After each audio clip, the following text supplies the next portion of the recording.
Class 10 আজকে আমরা শিল্প প্রথম যে ইন্ট্রোডাকশন ক্লাস অর্থাৎ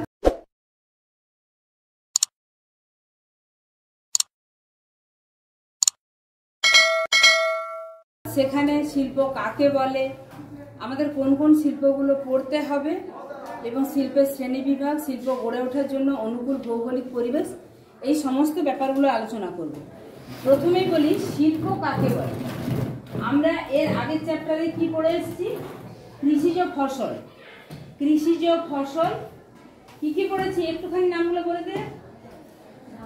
ধান, গম, বলো, আখ, কার্পাস, কার্পাসুলা, চা, কফি।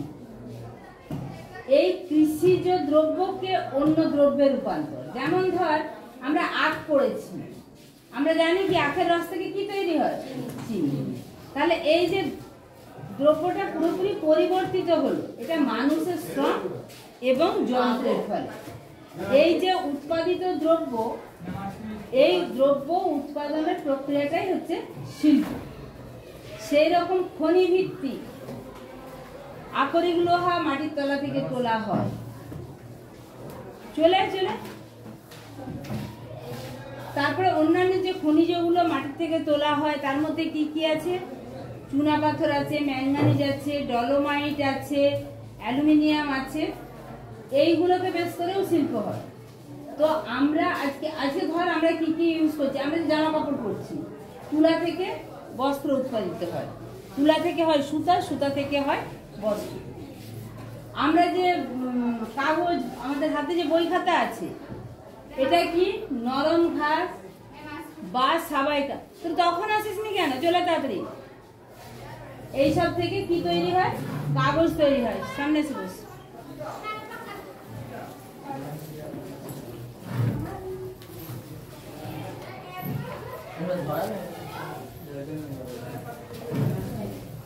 তাড়াতাড়ি।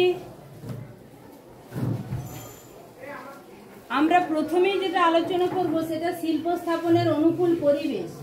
শিল্প গড়ে উঠতে গেলে অনুকূল পরিবেশের মধ্যে প্রথম 1 নাম্বার পয়েন্ট কি লাগবে? কাঁচামাল। কাঁচামাল কোনটাকে বলছে? যেটা থেকে জিনিসটা তৈরি হচ্ছে। যেরকম বললাম চিনি শিল্প, আখ থেকে। এইরকম ভাবে কাঁচামালকে দুটো ভাগে ভাগ করা যায়। সেই কাঁচামালটা শুদ্ধ না অশুদ্ধ। ধর আমরা তুলা থেকে সুতা তৈরি করছি, সুতা থেকে বস্ত্র হবে।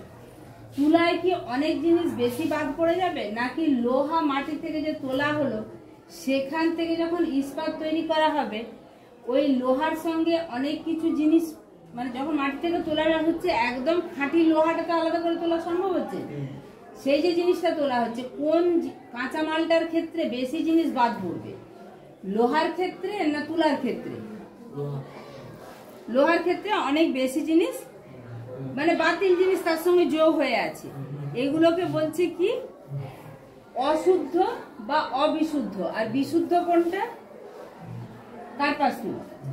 এই কার্পাস তুলা থেকে যখন বস্ত্র উৎপাদিত হয়, তুলা আর বস্ত্রের ওজন প্রায় একই রকমের থাকে, ফলে ওজনের খুব একটা তারতম্য ঘটে না।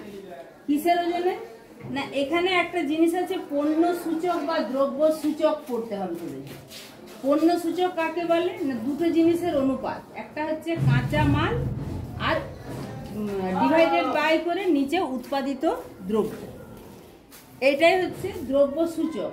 এবারে ধর 10 কেজি কাঁচা তুলা থেকে 10 কেজি সুতা, তাহলে 10/10 সমান কত হবে? 1। যদি পণ্য সূচক 1 হয় তখন জানতে হবে সেটা বিশুদ্ধ কাঁচামাল। পণ্য সূচক বা দ্রব্য সূচক কি? দেখবি 1 বছর অন্তর অন্তর কোশ্চেনে তোদের আছে। এবারে আমার হয়তো নয়, এটা এরকমই যে 4.5 টন কাঁচা, যেটা হচ্ছে মাটির তলার লোহা, সেটা তুললে সেখান থেকে 1 টন লোহা বেরোয়। তার মানে 3.5 টন বাদ হয়ে গেল। তাহলে আমরা এখানে যদি 10 টন যে লোহা তুলেছি, সেখান থেকে আমার যদি 5 টন বা 3 টন হয়, তাহলে 10/3, তাহলে ভাগ করলে দেখছি আমরা 1-এর চাইতে বেশি সংখ্যা বেরোচ্ছে। তখন পণ্য সূচকের মানটা বেশি।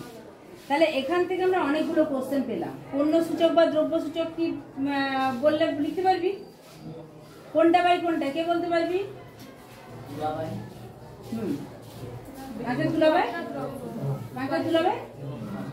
তুলাবাই বস্ত্র। তাহলে পণ্য সূচক হয়ে গেল। এবারে কোন শিল্পটা শিকড় আলগা শিল্প? শিকড় আলগা শিল্প বা অস্থানু শিল্প। শিকড় আলগা শিল্প বা অস্থানু মানে স্থায়ী নয়, যেখানে সেখানে করা যেতে পারে। ধর আমার নান্দারিয়াতে প্রচুর তুলা চাষ হচ্ছে, কিন্তু নান্দারিয়াতে লোকজন কেউ নাই, আমি ধরতে বলছি, লোকজন কেউ নাই। আমি সুন্দরাতে গিয়ে দেখলাম যে এখানে লোক বসতি বেশি, এখানে জলের যোগান বেশি, ওটা সমুদ্রের আর্দ্র জলবায়ু, যেখানে সুতা কি করতে হয়, যেমন তোদের এখানে দেখেছিস কিনা সন থেকে পাকিয়ে পাকিয়ে সুতা তৈরি হয়, দড়ি দড়ি হয় না? হ্যাঁ, ওরকম যখন সুতা তৈরি হবে, যদি আর্দ্র আবহাওয়া না হয় তাহলে সুতাটা ছিঁড়ে যায়। তাহলে যেখানে সমুদ্র তীরবর্তী অঞ্চল দেখতে পাবো, জনবসতির ঘনত্ব দেখতে পাবো, পরিবহন বেশি দেখতে পাবো, লোকজন আছে মানে বেশি, সেখানে চাহিদা বেশি আছে, তাহলে সেখানে গড়ে তুলতেও পারলেও আমার যা খরচা, আবার কাঁচা তুলোটাও যদি বয়ে নিয়েছে ওখানে করি একই খরচা, বা দুটোর মাঝামাঝি জায়গায় করলাম, সেখানে হয়তো অন্য যে সমস্ত সুবিধাগুলো সেগুলো আছে। একে যেখানে খুশি গড়ে তোলা যায় বলে একে শিকড় আলগা শিল্প বলে। আচ্ছা, কাঁচা মাল নিয়ে আর কোনো কনফিউশন থাকার কথা না, পুরো বোঝা গেছে। এবারে আমি শুধু তোদেরকে আখের উদাহরণ দিয়েছিলাম আর লোহার উদাহরণ দিয়েছিলাম। আখের বেশিরভাগটা কি হবে, ফ্যানগুলো তো বন্ধ করে ঝরঝর শব্দ হচ্ছে, আখের বেশিরভাগটা কি হবে, ছিবড়া, ওটা চলুক নাকি? আচ্ছা, এখানে যেটা স্থানু শিল্প, এক জায়গায় ইস্পাত শিল্প, অ্যালুমিনিয়াম শিল্প, কাগজ শিল্প, চা শিল্প, এগুলো একই জায়গাতে হয়। দ্বিতীয় পয়েন্ট, জল সম্পদ। কিসের জন্য জল লাগে? একটা আমাদের যখন জিন্দাল হবে বলেছিল, কি বলেছিল, কোথা থেকে জল নিয়ে আসবে বলেছিল, ঘাটাল থেকে পাইপ লাইন করে জল নিয়ে আসবে। এই জলের খোঁজটা কেন পড়েছিল? বা আমাদের দেখবি ওই খড়গপুরে আমরা যখন ট্রেনে পেরিয়ে যাই, বেশ কিছু শিল্প কারখানা, সন্ধ্যেবেলা গেলে বেশ লাইট জ্বলছে, একদম মানে শিল্পাঞ্চল শিল্পাঞ্চল লাগে, ওটা কাঁসাই থেকে জল পায়। হুগলি শিল্পাঞ্চল, কলকাতা হুগলি এত যে শিল্প কারখানা গড়ে উঠেছে কোন নদীর জন্য?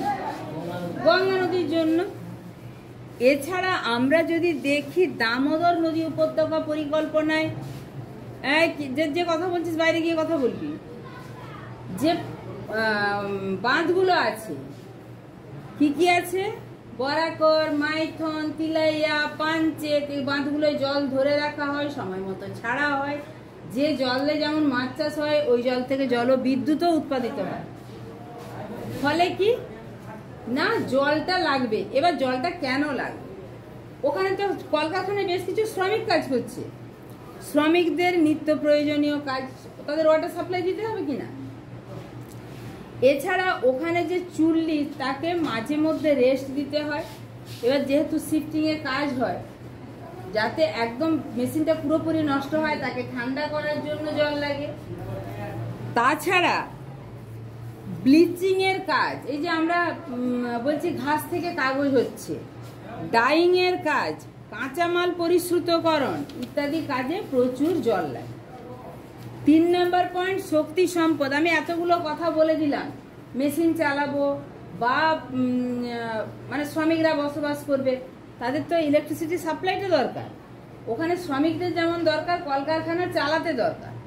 এই এক্ষুনি আমরা হাঁপিয়ে উঠছিলাম কারেন্ট ছাড়া, এক মুহূর্ত গেলে আমরা বুঝতে পারি যে কারেন্টের কতটা জোর। তাহলে শক্তি সম্পদ প্রয়োজন, এবং শক্তি সম্পদের জন্য আমাদের ছোটনাগপুর শিল্পাঞ্চল যে গড়ে উঠেছে, মূলত ওর কাছাকাছি অঞ্চলে কয়লার উপর ভিত্তি করে। গুজরাট শিল্পাঞ্চল গড়ে উঠেছে কিসের জন্য? কাছাকাছি অঞ্চলে খনিজ তেলের উপর ভিত্তি করে।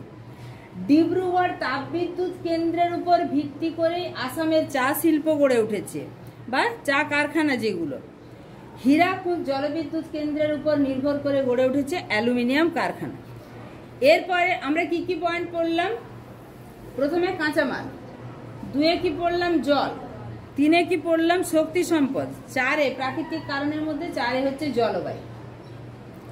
এই যে বললাম সুতা ছিঁড়ে যাবে, আর্দ্র জলবায়ু হলে সুতাটা ছিঁড়বে। আবার ওই আর্দ্র জলবায়ুতে ময়দা শিল্প গড়ে তোল। ময়দা কি হয়, কিছুদিন থাকলে কি বলে ঘুমে যায়, আরে জমাট জমাট ভাব হয়ে যায়, স্যাঁতস্যাঁতে ভাব হয়ে যায়। সেজন্য ময়দা শিল্প সবসময় শুষ্ক আবহাওয়া ছাড়া হবে না। এছাড়া জলবায়ুর মধ্যে আমাদের এখানে দেখবি প্রচুর এসি লাগানোর হিড়িক পড়ে যায় গরমকাল, বা কারোর ঘরে ফ্রিজ নাই, একটু আর্থিক অবস্থা উন্নত হলে বলবে আমার একটু ফ্রিজ দরকার।